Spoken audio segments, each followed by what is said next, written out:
ایک روز برخلاف معمول جھیل کے کنارے کچھ سوٹ بوٹ میں ملبوس بابو بڑے بڑے کاغذ لیے باتیں کر رہے تھے۔ میراثی کا وہاں سے گزر ہوا۔ دریافت کرنے پر پتہ لگا کہ وہ لوگ السلام علیکم، میں ہوں محمد عظیم اور آپ دیکھ رہے ہیں چینل فن پارے۔ چینل کو ابھی تک اگر آپ نے سبسکرائب نہیں کیا تو سبسکرائب کر لیجئے، اور اگر ویڈیو پسند آئے تو لائک اور شیئر بھی ضرور کیجئے۔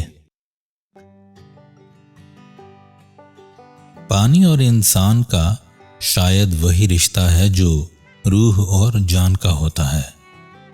گنگا کنارے کولکاتہ آباد ہے، جمنا کنارے دلہی اور راوی کنارے لاہور کا خوبصورت شہر بستا ہے۔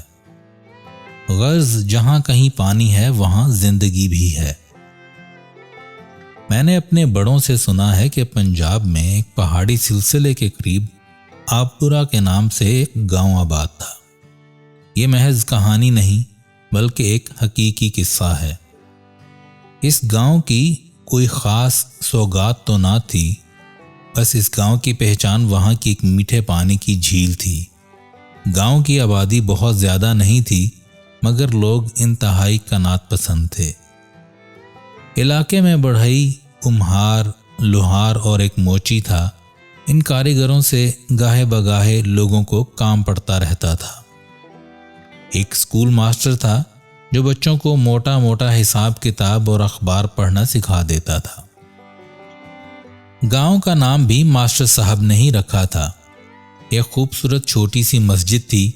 اس کے علاوہ ایک ڈسپنسر نے ایک چھوٹا سا کلینک بھی کھول رکھا تھا۔ گاؤں والوں کے لیے وہ ڈسپنسر ڈاکٹر ہی تھا، اس لیے سبھی اسے ڈاکٹر صاحب کہہ کر ہی بلاتے تھے۔ شام کے وقت سب اہل علاقہ ایک برگد کے درخت کے نیچے جمع ہو جاتے اور اہم مسائل پر بات چیت ہوا کرتی۔ گاؤں کا میراثی بھی شامل گفتگو ہو جاتا۔ وہ اپنے آپ کو ارسطو سے کم نہ سمجھتا تھا۔ یہی روز کا معمول تھا۔ ایک روز برخلاف معمول جھیل کے کنارے کچھ سوٹ بوٹ میں ملبوس بابو بڑے بڑے کاغذ لیے باتیں کر رہے تھے۔ میراثی کا وہاں سے گزر ہوا۔ دریافت کرنے پر پتہ لگا کہ وہ لوگ کھاد کی فیکٹری کا نقشہ لیے کھڑے ہیں۔ میراثی کے چہرے پر پریشانی کے آثار نمایاں ہونے لگے۔ ایک لہیم شہیم سوٹ والے نے جیب سے 1000 کا نوٹ نکال کر پریشان حال آدمی کو پکڑا دیا۔ میراثی خوشی سے بھولا نہ سمایا اور دعائیں دیتا رخصت ہو گیا۔ واپسی پر وہ سستانے کے لیے کلینک پر رکا۔ اس نے ڈاکٹر کو فیکٹری کی خبر سنائی۔ ڈاکٹر صاحب نے خوشی کا اظہار کیا۔ اب میراثی نے مٹھائی کا مطالبہ کیا۔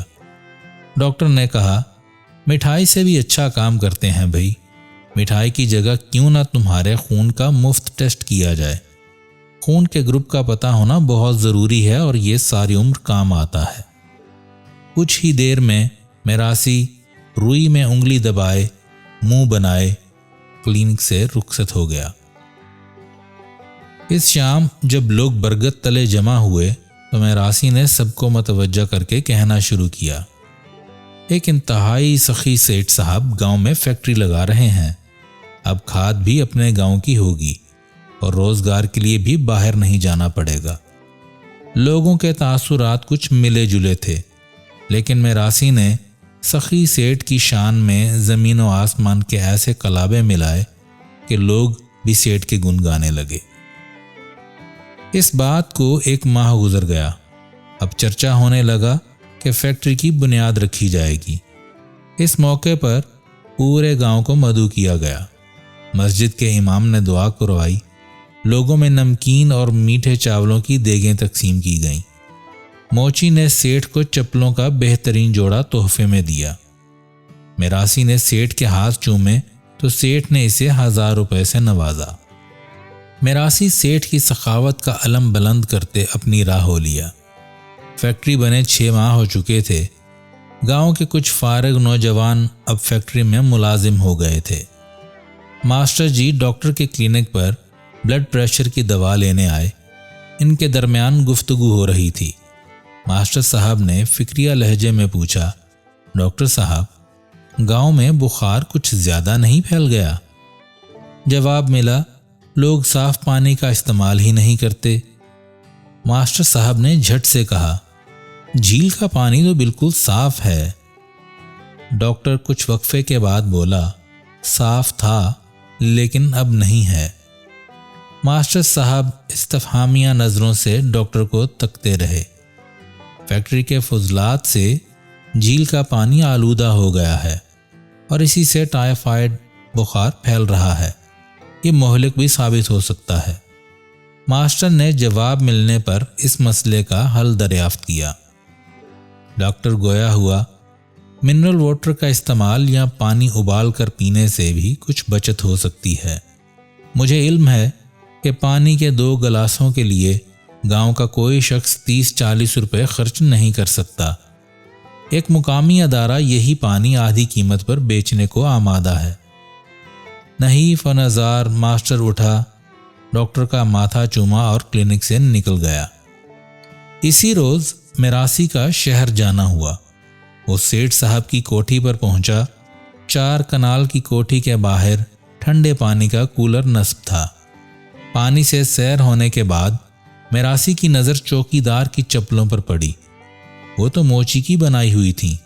میراسی نے سوچا کہ سیٹھ تو ملازم اور نوکر میں فرق ہی نہیں رکھتا، جو خود پہنتا ہے وہی انہیں بھی پہناتا ہے۔ میراسی نے چوکیدار سے سیٹھ کے بارے میں پوچھا۔ تھوڑی دیر میں اس کو اندر بلا لیا گیا۔ سیٹھ صاحب کرسی پر بیٹھے بڑے ٹھاٹھ سے کچھ اشخاص سے گفتگو کر رہے تھے۔ انہوں نے ایک اچٹتی نگاہ میراسی پر ڈالی اور بادل نخواستہ 1000 کا نوٹ چوکیدار کو پکڑا دیا۔ میراسی کی خوشی ناقابل بیان تھی۔ شام کے وقت لوگ برگد تلے بیٹھے بخار کے بڑھتے واقعات کی باتیں کر رہے تھے۔ ڈاکٹر وہاں موجود نہ تھا۔ میراسی نے اپنی روداد شروع کی، بھائی سیٹھ صاحب جیسا خدا ترس آدمی میں نے آج تک نہیں دیکھا۔ گھر کے باہر ٹھنڈے پانی کا کولر لگوا رکھا ہے، جس کا دل کرے جتنا مرضی پیے۔ برابری بھی کمال ہے، مالک نوکر کا فرق پتہ ہی نہیں لگتا۔ اپنے علاقے میں الیکشن لڑ رہے ہیں، اللہ کامیاب کرے۔ آس پاس سے آمین کی صدائیں بلند ہوئیں۔ ماسٹر صاحب درمیان میں بول پڑے، لیکن بیٹا فیکٹری کی وجہ سے بخار بھی تو پھیلا ہے۔ سیٹھ صاحب سے بات کرنی چاہیے کہ کیمیکلز کی وجہ سے جھیل آلودہ ہو گئی ہے۔ ماسٹر تمہیں سیٹھ کی نیکیاں کیوں کھٹک رہی ہیں؟ تم نے خود آج تک کیا کیا ہے؟ میراسی جیسے اس حملے کے لیے تیار تھا۔ یہ تو اس ڈاکٹر کی زبان بولے گا نا، اس کو دوا جو چاہیے۔ لوہار نے ماسٹر کو تانا دیا۔ کمہار بولا، ڈاکٹر تو پانی بھی خرید کر پینے کا کہتا ہے۔ اس بات نے جلتی پر تیل کا کام کیا اور ماسٹر کے لاکھ منع کرنے کے باوجود میراسی نے ایک ہجوم کے ساتھ کلینک میں جا کر اکھاڑ پچھاڑ کی۔ صبح ہوئی۔ ڈاکٹر پانی کی بوتلوں کے 2 کارٹن اٹھائے کلینک کی طرف رواں دواں تھا۔ وہ کلینک پہنچا۔ عمارت کی ابتر حالت دیکھ کر وہ آپ دیدہ ہو گیا۔ اس نے کارٹن وہیں رکھے، ضروری سامان ساتھ لیا۔ لوگوں کی نفرت بھری نگاہیں اس کو رخصت کر رہی تھیں۔ پھر وہ نگاہوں سے اوجھل ہو گیا۔ ادھر میراسی کی بیگم نے اسے جگایا کہ بچے کو سخت بخار ہے۔ میراسی نے بچے کو چھوا تو بچہ تپ رہا تھا۔ میراسی بچے کو اٹھا کر کلینک کی طرف دوڑنے لگا۔ بچہ بات کا جواب نہیں دے رہا تھا۔ کلینک پہنچ کر اس نے لوگوں سے ڈاکٹر کا پوچھا۔ ایک راہ چلتا بولا، وہ حرام خور تو چلا گیا۔ بچے کا جسم اب ٹھنڈا پڑ چکا تھا۔